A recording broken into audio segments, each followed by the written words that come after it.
Hello, this is attorney Brian Pendergraft, and this video is on specific performance. And specific performance is that is Maryland Commercial Law Code annotated section 22-811, and that is the law that I have pulled up in front of you.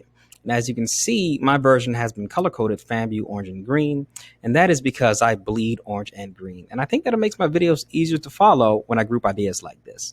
The link is in the description below if you would like to pull up the law and follow along yourself. So every video I've done so far has been a part of the Maryland Property Law Code. But this video is actually part of the Maryland Commercial Law Code, not the Property Law Code. But that is because specific performance is a remedy that is not specific, I can say specific a lot, to real estate. That said, I am a real estate attorney and I will be sticking to what I know. So I will interpret the statute in the context of real estate legal issues. I guess you can say I'm being specific. So a few caveats. This is legal information. This is not legal advice.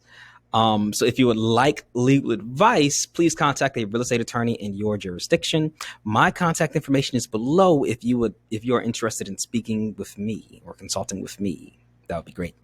And the other caveat is this video was taken on November 24th, 2019. So by the time you watch this video, the law may have changed. So be sure to check the statute to see if there has been any changes, or better yet, contact the real estate attorney.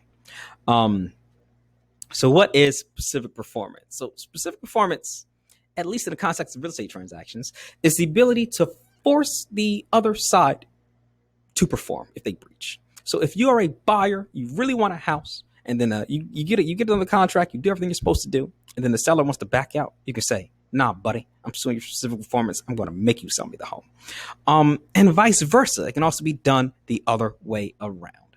And again, that law, that rule is governed by Maryland Commercial Law Code annotated section 22-811. That is this law that I have pulled up right here. So you know what? Let's just go ahead and get into it. Let's go look at this FAMU orange right here. Section A. So specific performance. That word is killing me. Specific performance may be ordered if, so as you can see, 1, 2, 3. So there are 3 elements that must be met for specific performance. So let's start with element number 1. If the agreement provides for that remedy other than an obligation for the payment of money. So what that is saying is translation. What that is saying is that it must be in the contract. So let me give you 2 quick scenarios actually to see if I can make a hypothetical to break this down for you, make it even easier. So let's say scenario number 1. Let's say I have a property under contract, but and the seller wants to back out, but my contract does not say specific performance is a remedy. I do not have a specific performance clause up in there. What that means is that if I try to sue him for specific performance, I would lose. Why? Because it's not in the contract, or not in the agreement. So element 1 is not met. But let's say there was another scenario, all those facts being the same, except one thing. My contract does have a clause that says specific performance is a remedy. In that situation, I will be able to, or at least the first element of a specific performance action is met. So I still have to meet elements 2 and 3 in order to prevail in a specific performance action. So let's get into those now. So element number 2, if the contract was not for personal services and the agreed upon performance is unique. So this is easy, at least in the context of real estate, because guess what is always unique? Real estate. I know I had to put that dramatic pause in there for you, but yes, real estate is real estate's unique. I mean, until we can find a way to duplicate real estate and occupy the same place at once somehow, unlock the 4th dimension or whatever would be necessary in order to do that. But we haven't done that yet. So for now, every piece of real estate is unique. So again, if it's for a real estate contract and you've met element number 1, you've probably met element number 2. And moving on to the last element, element number 3, this says in other proper circumstances. So the circumstances must be proper, whatever that means. That's just one of those don't know, I guess it just gives courts discretion essentially. So they think, oh, it's proper. Again, I would think that it would be proper if, like, let's say I'm the buyer, is sticking with that same scenario I gave you, and I've met all of my obligations, and the seller hasn't. I can't think of I can't think of why that wouldn't be proper. But that said, if you can think of a situation where that would not be proper, please leave something in the comments for me. All right, maybe you can school me. I would appreciate that. I'm always trying to become an even better lawyer than what I am. I didn't think that I could be better, but maybe I can. There's always room for improvement, even for the best.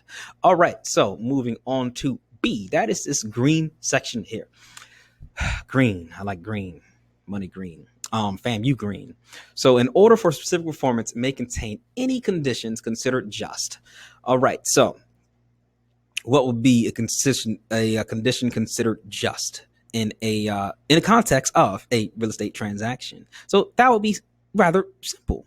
If I'm a buyer and I want the seller to sell me the property, then it would be just for the order to say, to make the sale of the home happen. So whether that would be, that would probably be the court taking custody of the home and then just selling it judicially to me, or that's probably how they can do it. They can probably take custody of it and then just sell me the home.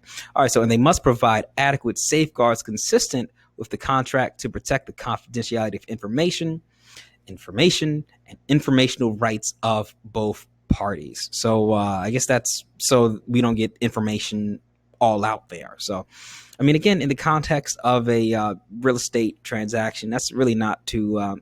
It's really not too big of a deal, I would think. Again, this law does not specifically cover just real estate. So there probably are, sorts of, I don't know, let's say business deals or something where, there's lots of, I don't know, trade secrets and other kinds of very highly sensitive information, being passed around. But, but again, in the context of real estate law, it's not really, I wouldn't think that the information being passed around is that, that super privileged. But again, as long as the order is, just limited to, making the buyer sell the home to the seller, then, I think that's fine. All right. So that is it. That is the law on specific performance here in the state of Maryland. Again, that is Maryland Commercial Law Code annotated section 22-811. And we just went through it. Your boy Attorney P just broke it down. I break the law down. So yeah, if you have any suggestions for videos that you would like for me to break the law down, feel free to to leave a comment and like and subscribe. Alrighty, take care.